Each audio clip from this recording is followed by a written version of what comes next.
What's good with you guys? Your boy Charles Wilson on the Chuck It Up podcast. I appreciate all of you for tuning in today. And happy holidays to you and your family, wherever you guys are at.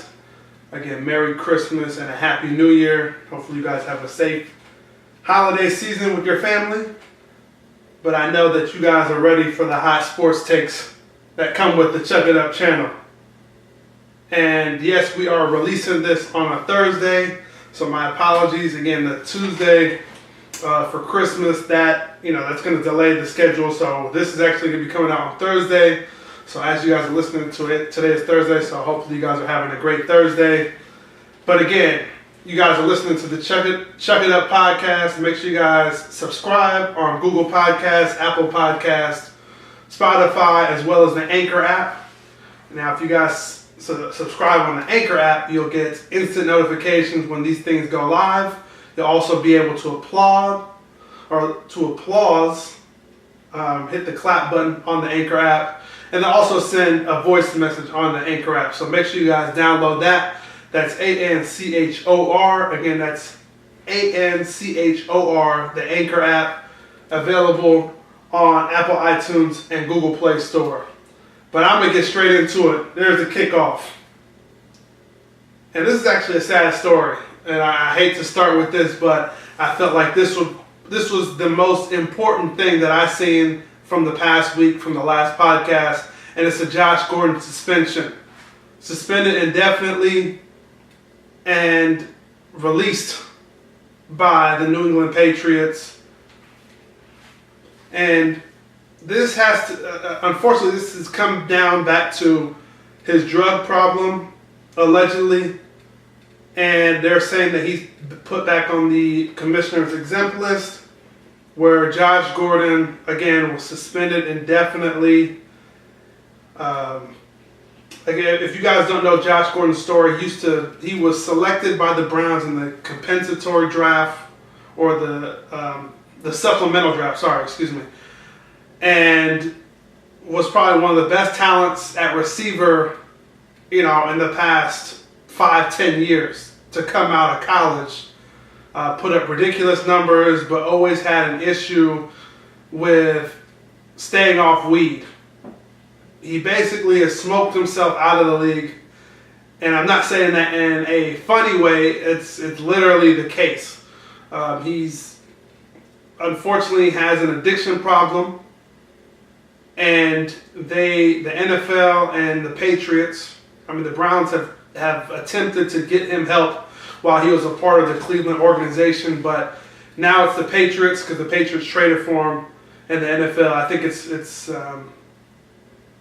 a sad story. Again, this is someone that is addicted to a drug, and people are going to be saying online, "Oh, well, this man is putting drugs in front of money." It's not that simple. This is a guy that, again, has an addiction problem, and he's not saying that it's more important than money, because obviously if he wasn't smoking, he'd be probably the highest paid receiver in football right now.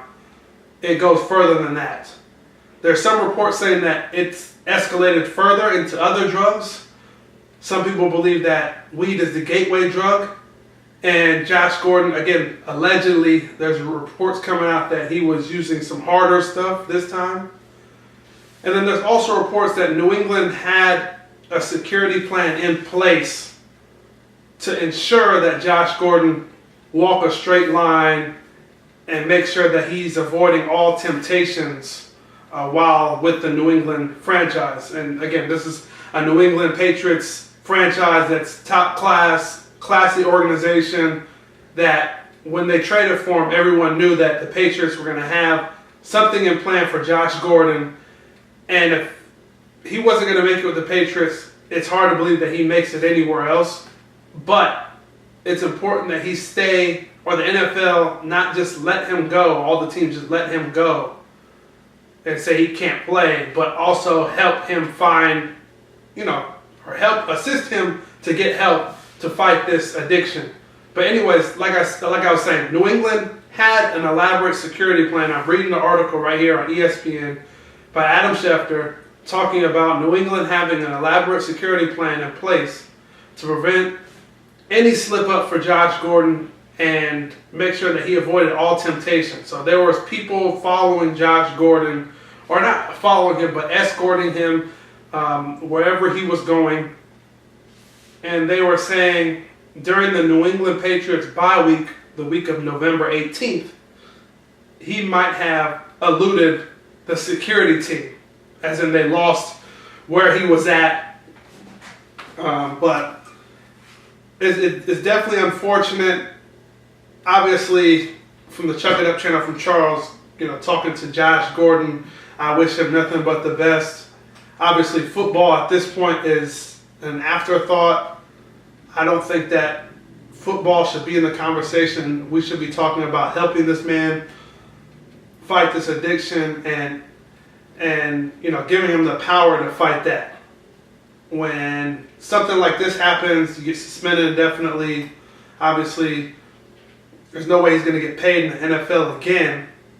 There's going to be people that push him to the side and people that don't want to associate with him anymore. I think that's the wrong thing to do. I think the NFL and teams and players, coaches need to rally around Josh Gordon to find him help rather than looking at him as a football player. Look at him as a person first. So again, I wish nothing but the best for Josh Gordon. Again, this is unfortunate. This is not something that I have a pleasure in reporting.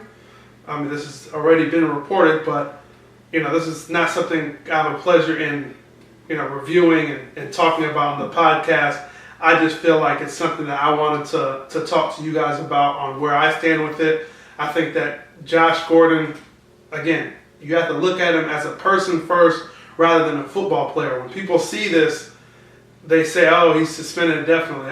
It's not. It's more than that. I think that being suspended indefinitely is just a small thing. The real concern is that he has an addiction problem, and that's what needs to be focused on in helping this man. So again, wish nothing but the best for Josh Gordon. Hopefully, he gets everything down pat. I honestly don't think that he will get a chance again in the NFL to play again, because you're in a league, you're in a profession, there's a lot of stuff that happens, in the NFL and other professional sports, especially with the New England Patriots, that could potentially tempt Josh Gordon into going back into his old ways. And we know that there's other players that also smoke. We also know that there are, when you win championships, there's alcohol involved. So, there's a lot more. This is just a one-off. I think Josh Gordon, again, he needs to get help, but there's more things that go into being a professional athlete and being in that world, because there's a lot of variables that go into something like this that obviously won't help Josh Gordon if hopefully he's hanging around the right people. But again, I just wish him nothing but the best, and hopefully he finds his help and could, fight these demons off. But 1st and 10, I think I want to spend we'll spend some time on this one. And this comes into LeBron talking about the NFL owners. And, I mean, so LeBron last week had something to say about the NFL owners. And, it brought up a lot of attention to on LeBron James. So right here it says that on LeBron James' show, The Shop, if you guys haven't watched it, it's on HBO. It's an HBO special. It's a series that LeBron does in a barbershop. You're just talking shop, basically. And he has something to say about the NFL owners, and here's the quote. So in the NFL, they got a bunch of old white men owning teams, and they got that slave mentality. And it's like, this is my team. Do what the F I tell you to do, or we'll get rid of y'all. So I understand what LeBron James is saying. Now,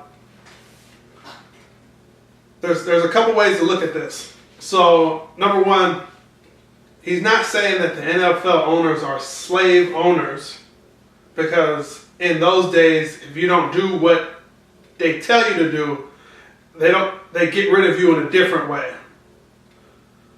In this aspect of what LeBron was saying, when he said we'll get rid of y'all, he's more saying like we'll get rid of you in our league or on my team. So let's not get it confused with that. Secondly, I do find it ironic that LeBron does say this about NFL owners when the NBA owners also have, a checkered past. I mean, you look back at owner like Donald Sterling and what he has said about players as well as, Magic Johnson, but I just find it ironic that he's attacking NFL owners when I believe that the NBA owners feel the exact same way, or they have that same. They have this. I wouldn't say they have the same mindset, but I just find it ironic again that LeBron is attacking NFL owners when NBA owners have a checker pass as well. Now, some of you might say, "Hey, Donald Sterling is just a one-off," but at the same time, I don't remember. I don't remember an NFL owner stating some of the stuff that Donald Sterling was saying. Obviously, Donald Sterling was being recorded while he was talking in confidence to somebody, so I don't know what any of these owners say. But again, to attack NFL owners is one thing, but NBA owners, obviously LeBron left them out and could have, threw them under the bus too. It's just a weird topic of discussion, but I haven't had a chance to look at the show The Shop on HBO, but I do want to once the whole season's done, I do want to binge watch it to see what they're talking about, because I've heard some snippets of the show and I do like what I hear as far as like real conversation, real talk in a barbershop setting. For those that don't know, what happens in a barbershop is just where you're able to speak truth. You're able to speak freely amongst, other men. At least my personal experience. So that's one thing he said, and I see what he's saying because it came down. This all goes back to the Colin Kaepernick situation with taking a knee. And obviously, if you don't, what he did wasn't illegal, it wasn't against the rules, but obviously he hasn't come back in the league after that. So it's one of those things where they disagree with his stance, and they decided to get rid of, or to keep him out the league as a collective unit, which is why Colin Kaepernick is suing the NFL and the owners on a collusion case which basically, is keeping him out the league when guys like Nathan Peterman and, Nate Sudfeld, Mark Sanchez, and these guys have a job, but Colin Kaepernick can't even get a tryout. So that's the first thing that LeBron has made news for in this past week. And the second thing was LeBron on Instagram singing rap lyrics from a 21 Savage song from 21 Savage's new album, I Am Greater Than I Was. So he referenced Jewish money, and LeBron did come out and say that, he apologized for basically going along with the lyrics, but he thought it was a compliment. And this is a two-way street, because in some circles, yes, you could see this as a compliment, but at the same time, in the Jewish community, they could see this as, very offensive. And, as blacks, we have to realize that this is the same thing that we also don't like when people say, oh, well, all blacks are athletic or something like that. So it's not something to put somebody down, but at the same time, it's a rocky road. It's one of those things where you're walking the line. I understand what LeBron James was saying. I understand that he was rapping to the lyrics of a song, but again, if one person's offended, then you must apologize, and you're wrong. Period. So big ups to LeBron for coming out and apologizing immediately. I think that he did his best in apologizing and making it clear. But again, it's a tough line to walk as far as, man, it's hard for me to even get into that whole situation. But again, LeBron James apologized, and it is what it is. Second down, let's go through these games for this past weekend. And as you guys know, we had some big games this past weekend. Some games where some teams were able to clinch a playoff spot or clinch a certain position in the playoffs in their respective conference. I'll start off with the biggest game of the weekend, the Saints versus the Steelers. This was probably the best game of the weekend. It ended in a fumble by my boy Juju Smith-Schuster. Big shout out to Juju. I mean, he did have a fumble at the end of the game. Obviously that's the last chance the Steelers had to win the game. I don't think that was the reason why they lost.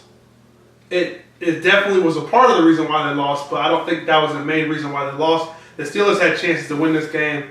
You can always point back to the fake punt on 4th and 5. Questionable call. I don't think it was a terrible call. I think it was questionable, but at the same time, the Steelers are in the position of trying to win rather than not to lose, so I could commend Mike Tomlin on doing that.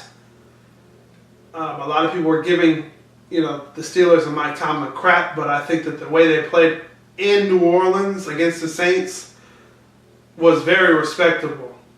The Saints with the win, 31-28 over the Pittsburgh Steelers. The Saints with that win actually locked up home field advantage in the NFC, so they will be hosting every playoff game leading up to the Super Bowl. So the road through the NFC will go through New Orleans. Unfortunately, I do not see a team that is able to go into New Orleans and beat them. If there is a team that's going to have to go in, or if there is a team that could go into New Orleans and beat them, it will have to be a defensive team. So obviously the Rams, I do not think the Rams will be able to go into New Orleans and beat them.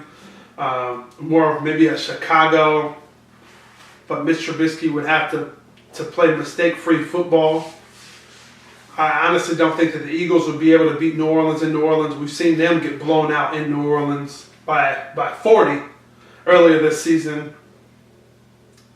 Our secondary is a little bit better, and it's not saying much compared to the first time we played New Orleans this season, but it definitely won't be a 40-point blowout if we play them again.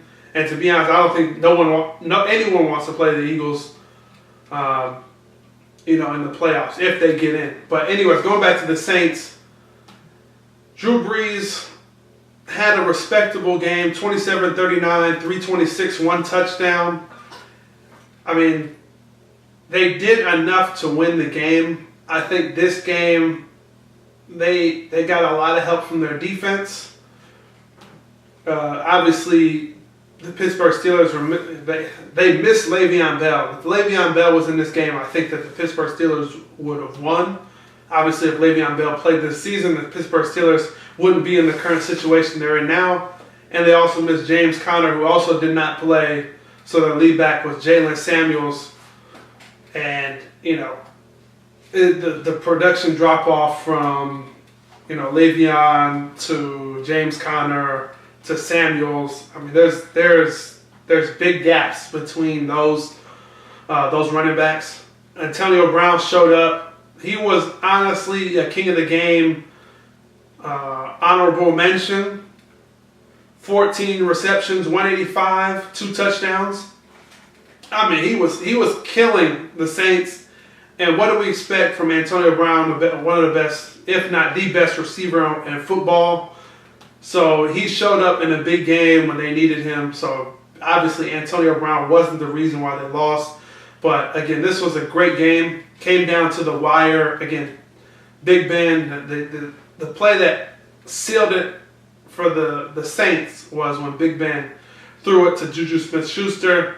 He got twisted around and tried to make a play by staying up and getting extra yardage.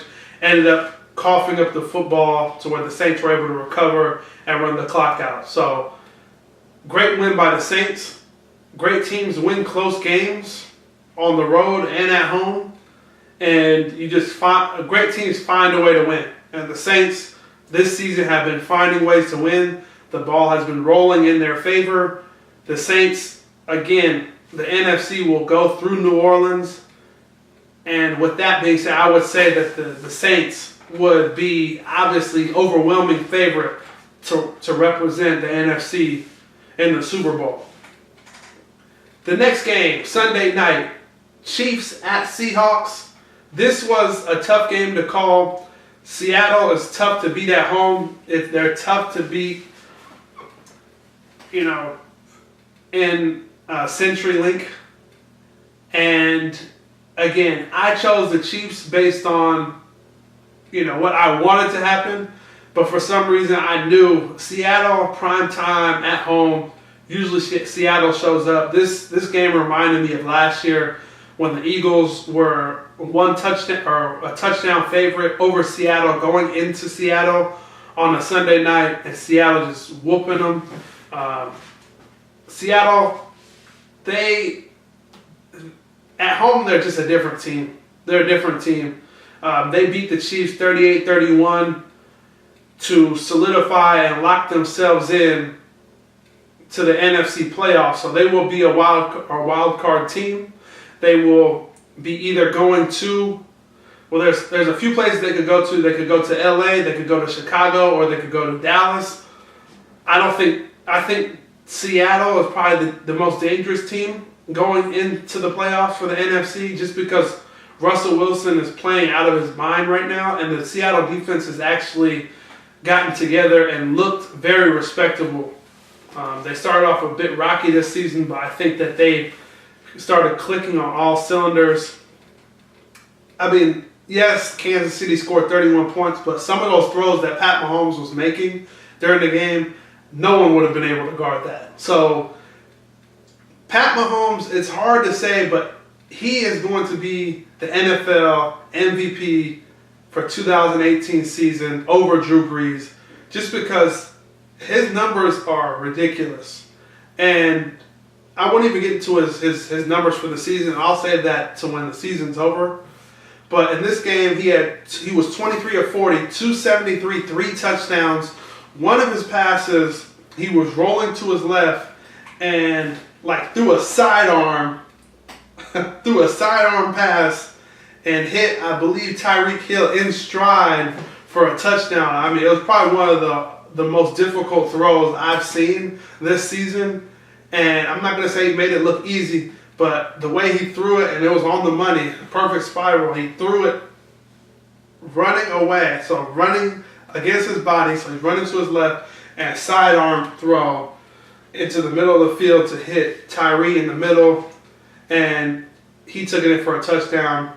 But that wasn't enough for Kansas City, who couldn't stop the offense of the Seattle Seahawks. Again, Russell Wilson was destroying them on the ground and on the air. Chris Carson was killing them. He had 27 carries, 116, 2 touchdowns, and obviously Doug Baldwin is probably one of the most reliable receivers in football. Seven catches, 126, 1 touchdown, and a lot of these catches were contested catches, especially the touchdown catch was insane. If you guys haven't had a chance to look at the highlights for this game, make sure you go to the NFL.com and check that out, or go to YouTube and check out the highlights. Doug Baldwin is a baller. He's reliable, and these guys were just making plays. And again, Seattle's defense is, I'm not gonna say they're bad, but they're definitely playing as a unit, and they're gonna be dangerous. Hopefully they go against Dallas so they can knock them off in the first round. That's what I'm hoping for. I know Dallas doesn't want to see the Eagles in the playoffs, because that would be, they definitely don't want to see us again. But shout out to Seattle for clinching a playoff berth in a tough fought game at home against the Kansas City Chiefs. Kansas City, I mean, they're on the verge. So week 17 is big for Kansas City, and I might get into this a little bit later, but Kansas City still hasn't locked up their division. They're still tied with the Chargers at 11-4. So this week 17 game is big because it will determine the division as well as first round bye as well as home field advantage for these teams. If Kansas City wins, they get home field. If the Chargers win, they get home field. So there's a lot on the line for these teams. I believe Kansas City goes against the Raiders and the Chargers will be going against Denver. So Kansas City, you would think, has an easier path. But, at the same time, anything could happen in week 17. So we'll keep an eye on Kansas City and the Chargers going into week 17. And then my team, my Philadelphia Eagles, for some way, somehow, they do it again. Foles is straight magic. And he leads the Eagles at home. He leads them to a win 32-30 against the Houston Texans and Deshaun Watson, who was annoying me the whole day with a lot of his playmaking. I mean, this guy was making so much plays. It was on the ground, in the air. Deshaun Watson accounted for 4 touchdowns against the Eagles. Again, he was slicing and dicing us on defense, but the Eagles were able to make one more play, which was the Jake Elliott field goal at the end. And Jake Elliott hasn't been the most reliable kicker in football this year, but he made this one when it counted.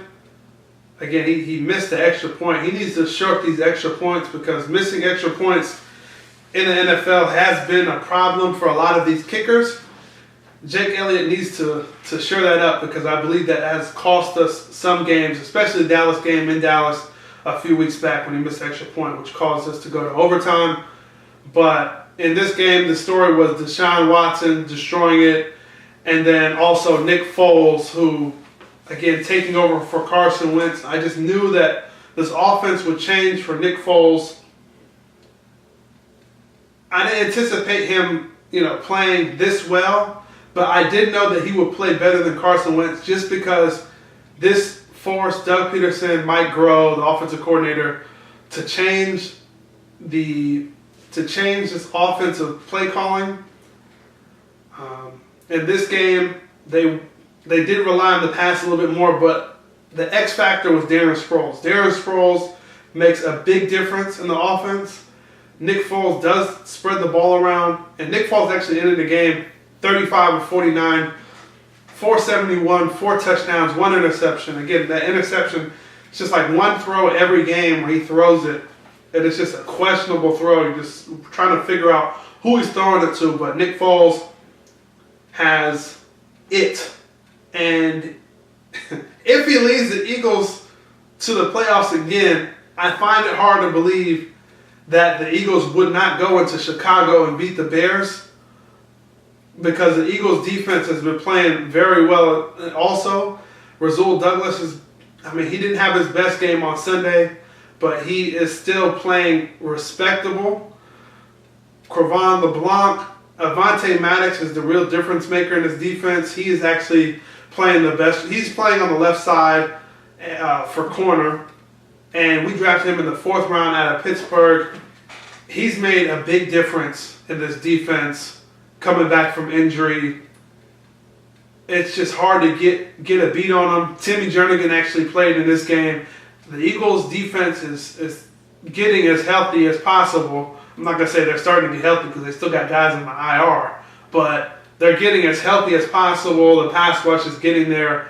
Obviously, with Timmy Jernigan coming back, that's going to help. So, the Eagles are clicking on all cylinders. Maybe too late, but we'll see. They travel to Washington, and this is I wouldn't say it's a trap game, but this is the game that the Eagles need to watch out for. I'll get into that game on the 3rd down segment, But Eagles' big win over Houston. I know that the Patriots thanked the Eagles for beating the Texans because the Texans were occupying the second seed in the AFC with the Eagles beating them and New England winning. New England jumped into the second seed in the AFC, so obviously if New England beats the Jets this weekend, they will solidify a first-round bye. But I do not believe that New England will be able to secure home field advantage. Realistically, I believe they still can, but realistically, I don't think the Chargers and the Chiefs will both lose to the Raiders and Denver. But who knows? We'll see. I've seen crazier things happen. So big shout out to Nick Foles. Titans and Washington, the Saturday games. I'm not going to spend too much time on this. The Titans were able to keep their playoff hopes alive by beating Washington at home 25-16. Obviously, Washington is hampered at the quarterback position after losing Alex Smith, Colt McCoy, Mark Sanchez, and having to be with Josh Johnson. Josh Johnson is a respectable veteran, but at the same time, you got to remember Josh Johnson is currently scheduled to play in the American Alliance Football League for the San Diego Crush, or I have no idea what their name is, but he's supposed to be playing in that league in the spring. So let's just put things into perspective here. Josh Johnson was leading Washington. They couldn't get it done. Marcus Mariota, I believe, got hurt in this game. So it's an uphill climb for Tennessee. I do not anticipate Tennessee making the playoffs. They have to play the Colts this upcoming week at home. So both of them will be fighting for their playoff lives in that game. And that might be, honestly, the game of the week this upcoming week as far as AFC, because both of these teams will be fighting for a playoff spot. And obviously Colts are one of the hottest teams in football. So Tennessee will have their hands full this upcoming Sunday. And then the last game, this was also a Saturday game. It was the Chargers versus the Ravens. To people's surprise, the Ravens did dominate the Chargers in this game, winning 22-10 and keeping their playoff hopes alive, where Baltimore is actually the leader of the AFC North. So I don't know what happened with the Chargers, but Lamar Jackson and John Harbaugh did a great job in neutralizing the Chargers offense. And I mean, to be honest, it was a shocking game. I thought the Chargers were going to win easily, but Baltimore is they're known for their defense, so it's always a possibility with them to make a run at the end of the season. But at the same time, the Ravens are notoriously known for being a team to make a run in the playoffs. They're not a team that you want to go against in the playoffs. I know I was saying this about the Chargers last week, but I think both of those teams are teams that will be dangerous in the AFC. And I don't think either of those teams are on any of those teams' list of who they want to play. But again, when you get to playoffs, you're playing the best of the best. But the Ravens, again, they're known for making those playoff runs and taking it to the next level under John Harbaugh when they get to the playoffs. So again, the Chargers are they're in the playoffs, so they don't have anything to worry about. They do need to win again to fight for home field and to get the AFC West crown, but they would have to hope that the Raiders and John Gruden found some way to beat the Chiefs, short of kidnapping Patrick Mahomes and hiding him on Sunday. I don't see the Raiders beating the Chiefs. There's no way that's going to happen. So again, the Chargers will be most likely will be the 5 seed in the AFC, and we'll have to travel to. They might have to play the Ravens again. If everything is said and done, if everything goes well for Houston and everything goes well for Houston, the Patriots, the Chargers may have to travel to Baltimore in the first round of the wild card. So they better get it. They better be watching tape as soon as they find out who they're playing, especially if it's the Ravens. They better start watching tape immediately on Sunday night, because that's going to be a tough game. And we're getting close to, the playoffs where everybody's solidifying their spots. We're going to get into this third down segment. And I like this because I want to talk about UFC 231 this Saturday. And there's actually been a story behind this. Jon Jones failed a drug test. I don't want to say again because they're saying that he failed the drug test based on the stuff that he was caught for the last time that had him suspended for a year and a half was still in his system when he got tested again. So they had to move the actual card in the fight from Las Vegas to LA, where it'll be taking place at the Forum in Los Angeles again. So, again, to my knowledge, they said the amount of substance that was found in Jon Jones' body, if you were to get a grain of salt, break it up 50 million times, and one of those 50 million pieces, that's how much was detected in his body. Again, Dana White, the UFC, have already came out and said that, they know what happened. They're aware of the situation. They have they 100% believe that Jon Jones did not retake the supplement, that it is something that stayed in his body for this year and a half. They said that specific thing that was found in his body could stay in a body at least around 18 months. So they're saying that they have no problem with what was found, so they were able to move it to LA. They said they had to move it to LA because California was able to approve the fight.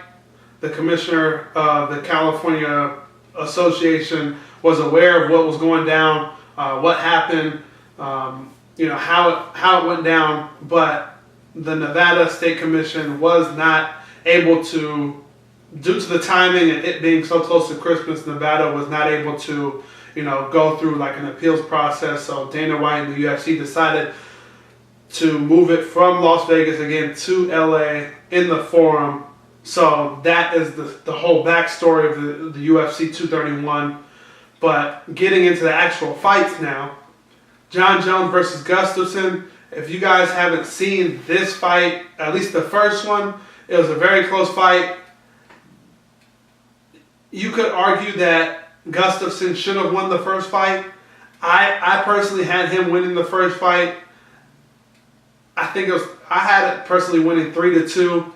If you had it 3-2 for Jon Jones, I don't think that, that's a bad thing. It was a close fight, so the fact that Jon Jones won and he was the champion at the time, it made sense as why he got the decision.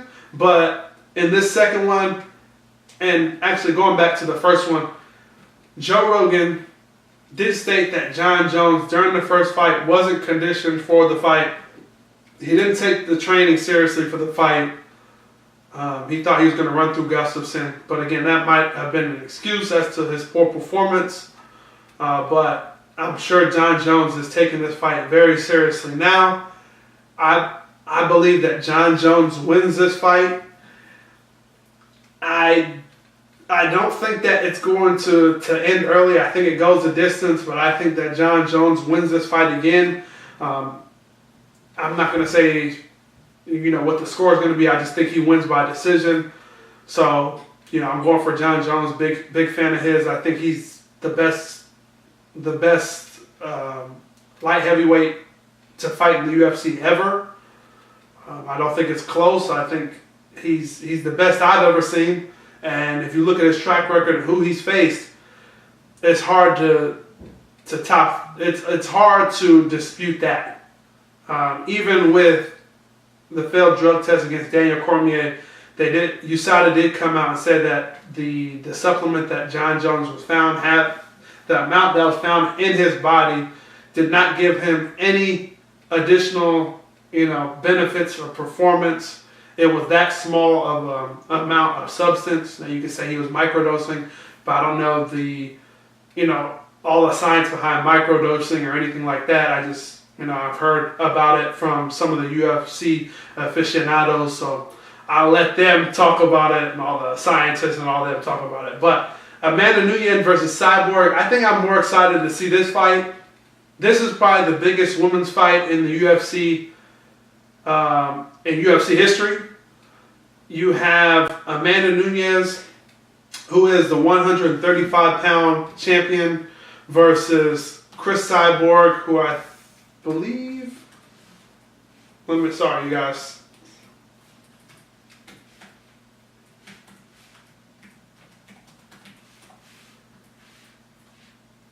Cris Cyborg, I want to say she's the champion for the 155. Oh, I keep saying UFC 231. Sorry, it's UFC 232.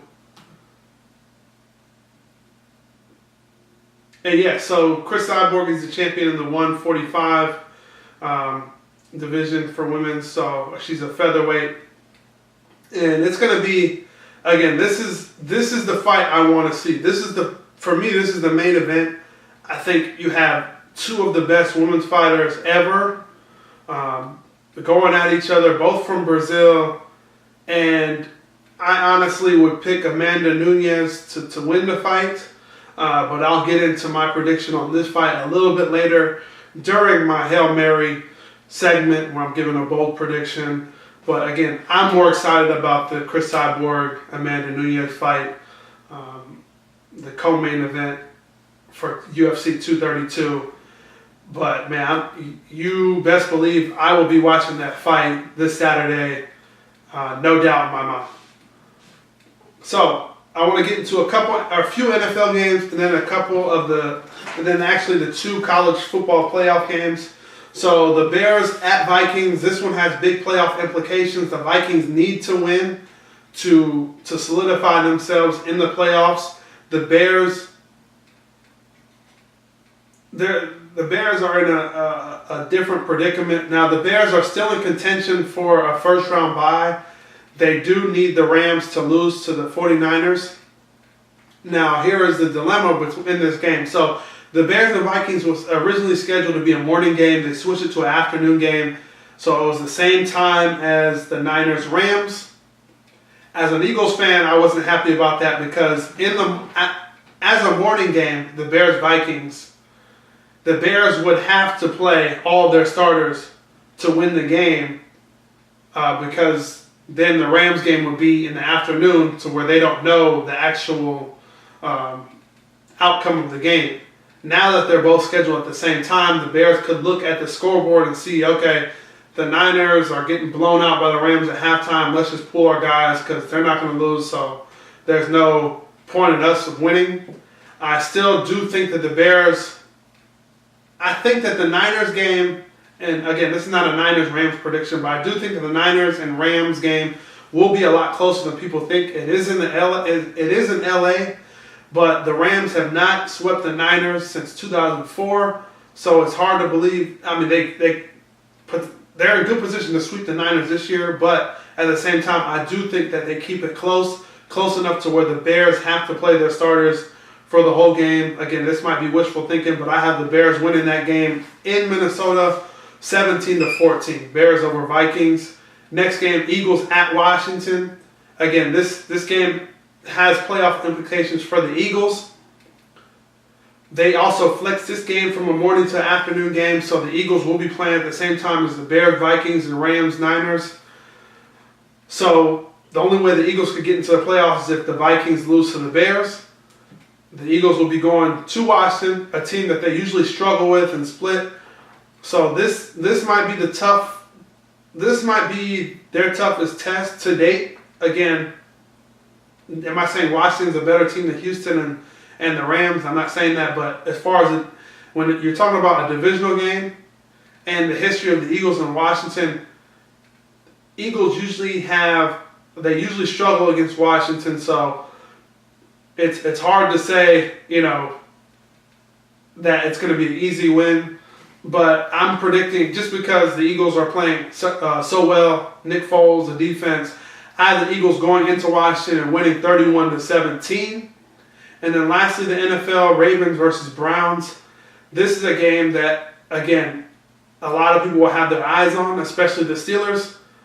They will need help from the Browns. So you will have Steeler fans rooting for the Browns, rooting for Baker Mayfield to beat the Ravens. In Baltimore, that's a tough ask for Baker Mayfield to do in Week 17. I don't think the Browns have it in them going into Baltimore. I have the Ravens winning that game 12-7 in a low-scoring affair. Just because both defenses are respectable, so I have a low-scoring game, again, 12-7. Now going into the college football playoffs, I am going to first talk about Oklahoma versus Alabama. This game I was mixed on because I wasn't sure if Tua was going to play, if he was healthy, but report did come out saying that he is healthy and he will be playing against Oklahoma. If Tua did not play, I would honestly pick Oklahoma for the upset. Unfortunately, that's not the case. I think Tua on offense, Tua's offense versus Jalen Hurts' offense is two different things. Alabama's offense is more dangerous when Tua is at quarterback. I think that Oklahoma's offense does not have enough to stop Tua because Tua has he's a better thrower. He can run. I think Tua is a complete quarterback, and because of Tua playing in this game, I believe that Alabama wins 45-35. I do believe that Oklahoma will score points and score points early, but I think Alabama will be able to make more plays against the Oklahoma defense than Oklahoma will make against Alabama. So again, I have Alabama winning by 10 points, 45-35, and advancing to the national championship game. The next game, Notre Dame versus Clemson. You did have some players for Clemson get suspended, not suspended, but they tested positive.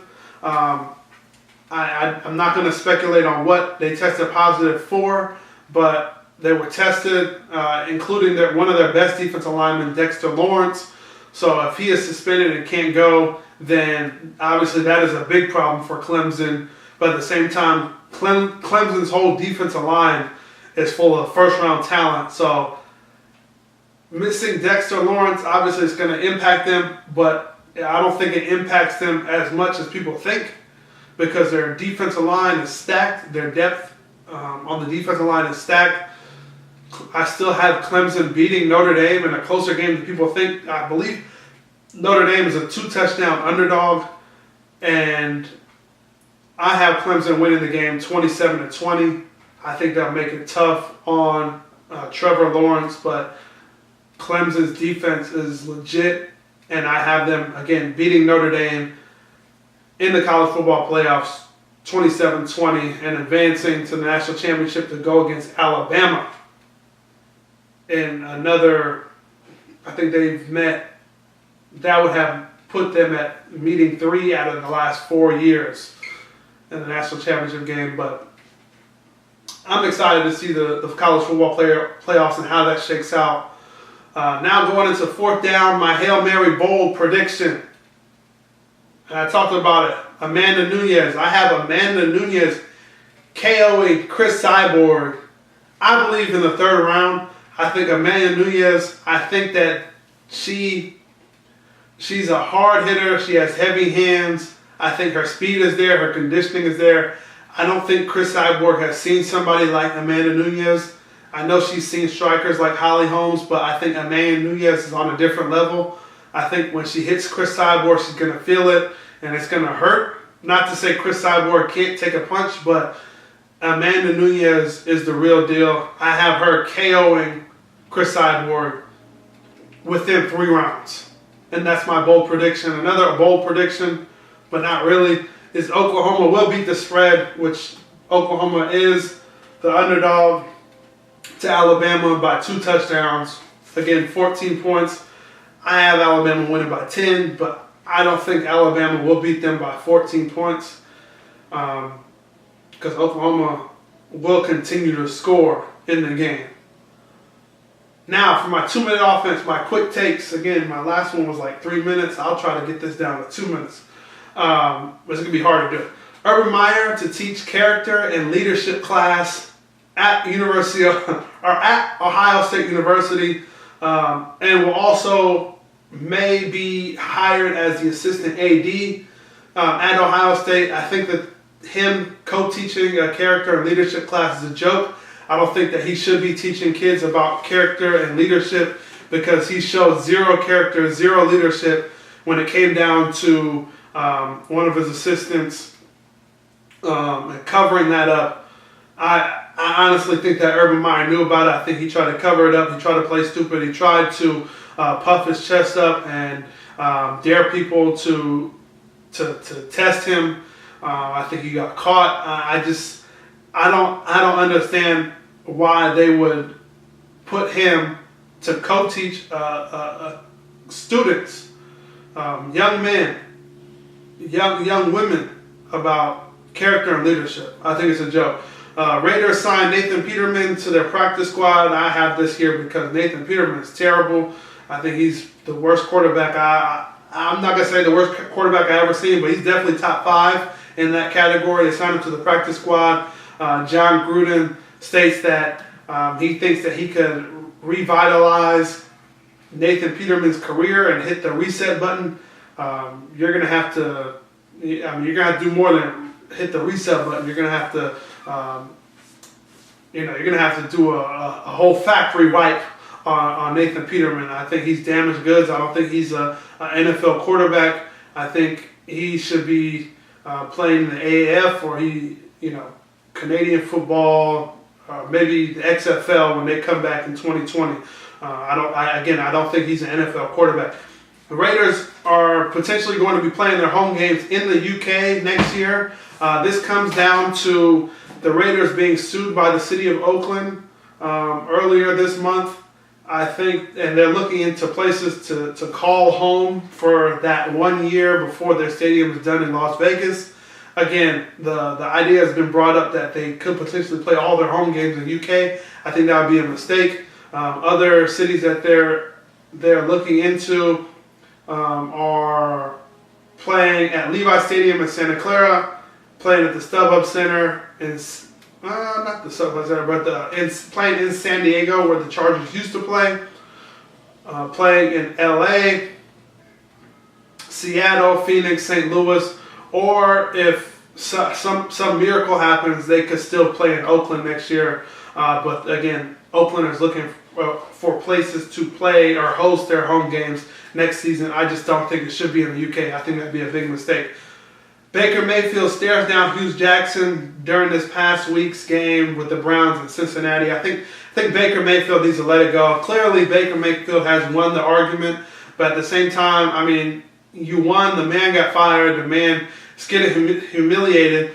The man's losing games. I mean, to stare at him on the sideline now, it's starting to go overboard. So, Baker Mayfield plays with a chip on his shoulder, but at the same time, I mean, come on.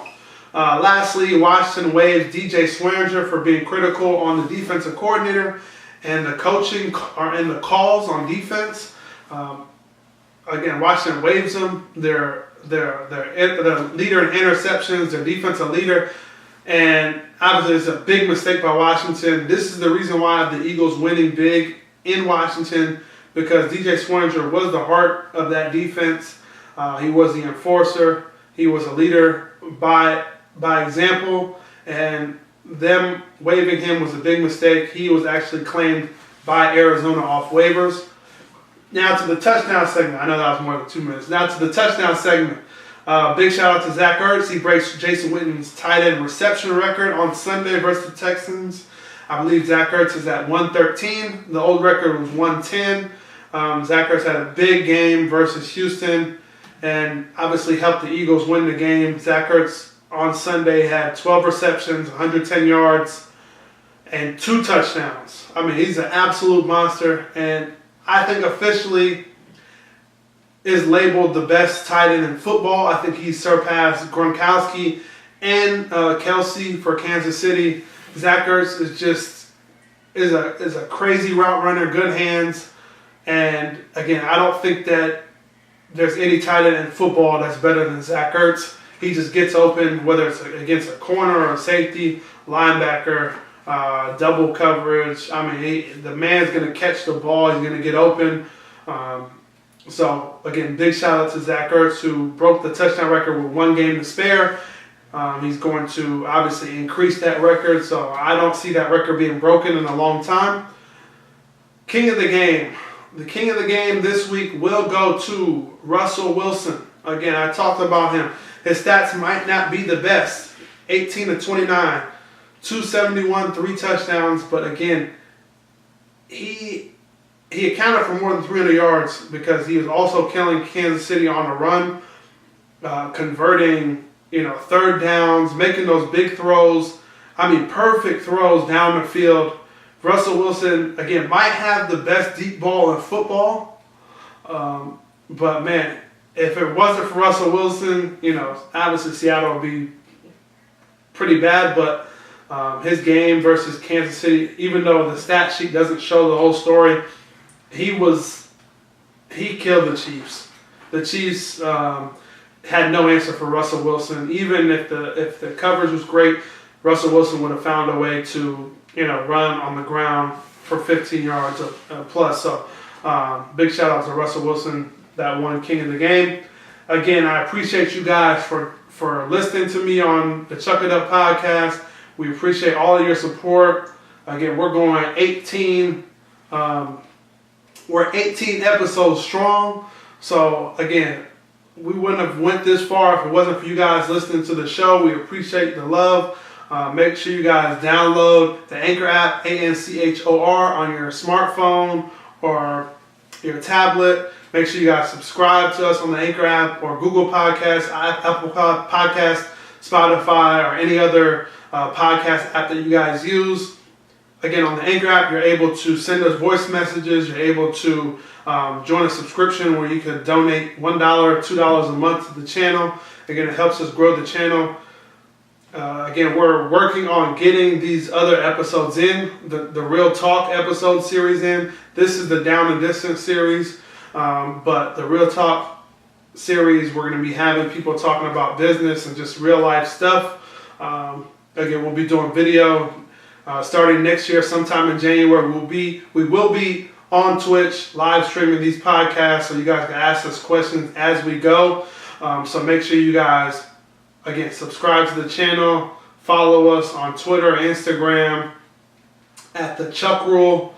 We'll be able to post when we're going live, so you guys can jump on, ask questions, and conversate with us. But we appreciate all you guys' support. If you can't donate to the channel, your listens are enough for us. Anything you guys want to hear from us, we're all ears.